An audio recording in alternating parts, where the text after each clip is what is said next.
बिस्मिल्लाहिर्रहमानिर्रहीम। अस्सलाम वालेकुम व्यूअर्स, कैसे हैं आप? जहाँ कहीं भी हैं आप, अल्लाह आपको खुश रखे और अपने ज़ुबान में रखे। तो ये हमने खोया केक बनाया है। ये बहुत ही टेस्टी केक होता है। इसको बनाने के लिए हमने जो जो इंग्रेडिएंट्स इस्तेमाल किए हैं वो आप वीडियो में देखें। तो ये बहुत ही मज़ेदार केक है। इसको बनाने के लिए हमने ये सबसे पहले कंडेंस मिल्क तैयार किया है, घर में तैयार किया है। ये आधा किलो दूध लिया है और एक प्याली से थोड़ी कम जो है इसमें चीनी ऐड की है और इसको हमने तकरीबन 10-15 मिनट पकाया है। और ये देखिए काफ़ी गाढ़ा हो चुका है और इसको हमने ठंडा करना है और ठंडा करने के बाद इसको हमने यूज़ करना है।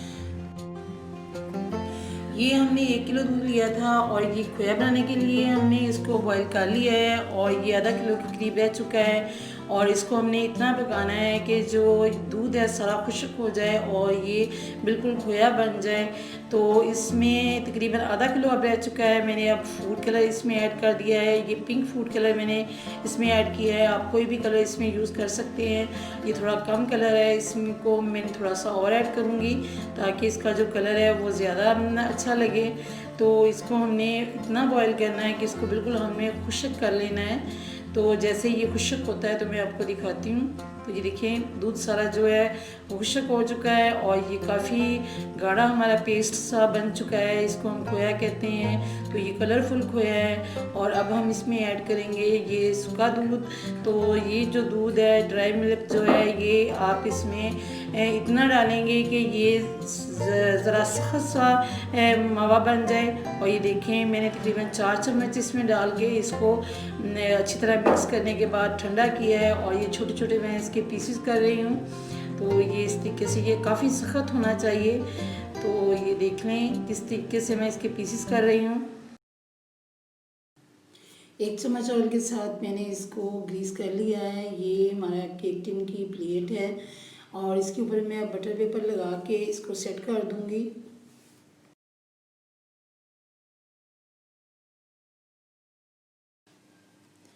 ये केक टिन के ऊपर मैंने लगा दिया है बटर पेपर और इसको एक साइड पे रखते हैं। इसको पहले तैयार करके रखना है। और अब हम बैटर तैयार करेंगे। बैटर तैयार करने के लिए हमने 4 अदद अंडे लिए हैं। इनको हमने 10 से 15 मिनट अच्छी तरह बीट करना है।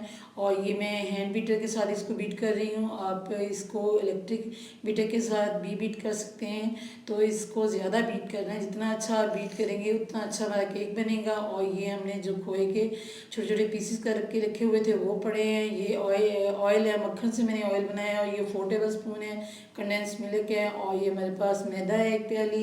और वनीला एसन भी इसमें हम चंद कतरे ऐड करेंगे। उसके अलावा मीठा सोडा और बेकिंग सोडा है। तो ये वनीला एसन है, इसके हम चंद कतरे इसमें ऐड कर देते हैं।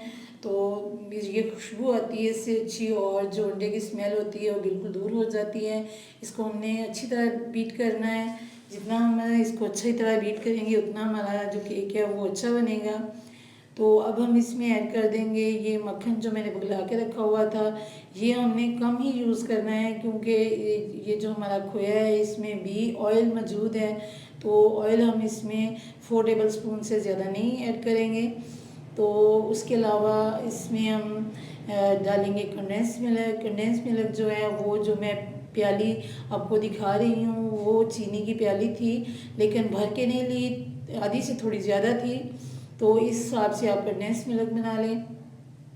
तो इसके अलावा आप आइसिंग शुगर भी यूज़ कर सकते हैं अलहदा से। तो आप उसमें दूध ना डालें लेकिन सिर्फ आइसिंग शुगर डाल के इसको बीट कर लें। तो ये हमारे पास मैदा है। मैदा हमारे पास 1 प्याली है, इसको छान के पहले से रखा हुआ है। और अब हम इसमें बेकिंग पाउडर ऐड करेंगे। बेकिंग पाउडर हमने 1 टेबल स्पून ऐड कर दिया है और बल्कि करना है अभी, ये मैं वैसे मिक्स कर रही हूँ। तो बेकिंग पाउडर हमने 1 टेबल स्पून ऐड करना है।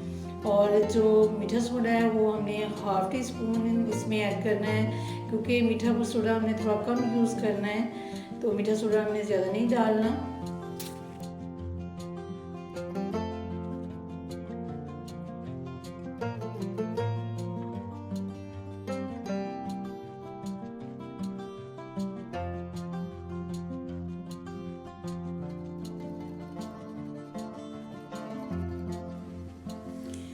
जो हमने पहले से बैटर तैयार करके रखा हुआ है इसमें अब हम जो मैदा है वो ऐड कर देंगे। और मैदा डालते हुए इस बात का ध्यान रखना है कि आपने इसको बीट बिल्कुल नहीं करना।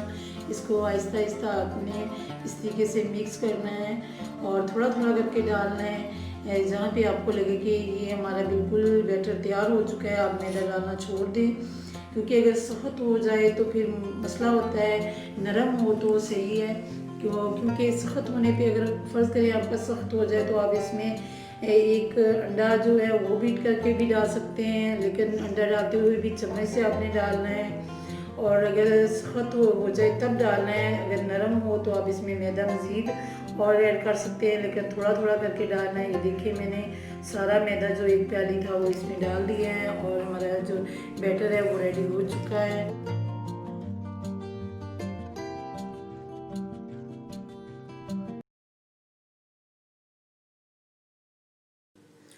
बैटर हमारा रेडी है और ये देखें इस शेप में होना चाहिए, ना ज़्यादा सख्त हो और ना ज़्यादा नरम हो।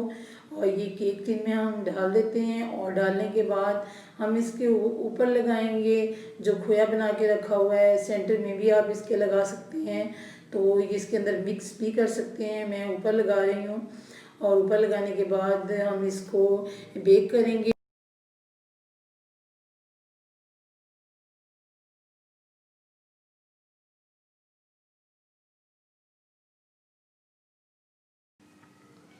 ये मैंने ऊपर सारा खोया डाल दिया है और जो पतीला है उसको सिर्फ मैंने 2 मिनट पहले रखा है, उसको ज़्यादा गर्म नहीं करना, क्योंकि ये हमने थोड़ा सा गर्म पतीले के अंदर ही रखना है। और स्टैंड के ऊपर कि मैंने रख दिया है और ऊपर ढक्कन देकर मोटा कपड़ा दे दूँगी और इसको 45 मिनट तक मैंने इसको बेक करना है।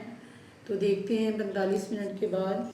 ये 45 मिनट गुजर चुके हैं तो हम केक चेक करते हैं कैसे बना है। तो केक जो है पक चुका है और ये देखिए मैंने ठंडा कर लिया है और ऊपर से थोड़ा सा मैंने उतारा है और ये ऊपर मैंने इसके शेप दी है खोए की और ये बहुत ही मज़ेदार हमारा केक रेडी हो चुका है। मैं आपको कट करके दिखाती हूँ। तो ये देखें हमारा केक बहुत ही नरम है और बहुत ही मज़ेदार है, तो आप ज़रूर बनाएं। ये देखें इतना नरम है, तो ज़रूर आप ट्राई करें, क्योंकि ये बहुत ही मज़ेदार केक होता है। तो इसको बनाएं और अपने सब घर वालों को खिलाएं, वो आपकी बहुत तारीफ़ करेंगे। आपने एक बात का ध्यान रखना है कि जो कलर आपने यूज़ करना है वो अच्छा कलर हो। अगर लिक्विड कलर हो तो ज़्यादा बेहतर है, क्योंकि अगर कलर जो है आपका अच्छा नहीं होगा तो ये इसके अंदर मिक्स हो जाएगा और आपका जो केक है इस तरीके का नहीं बनेगा। तो अगर ये आपको मेरी रेसिपी अच्छी लगी हो तो मेरे चैनल को सब्सक्राइब कर लें, वीडियो को लाइक करें, शेयर करें। अल्लाह हाफिज़।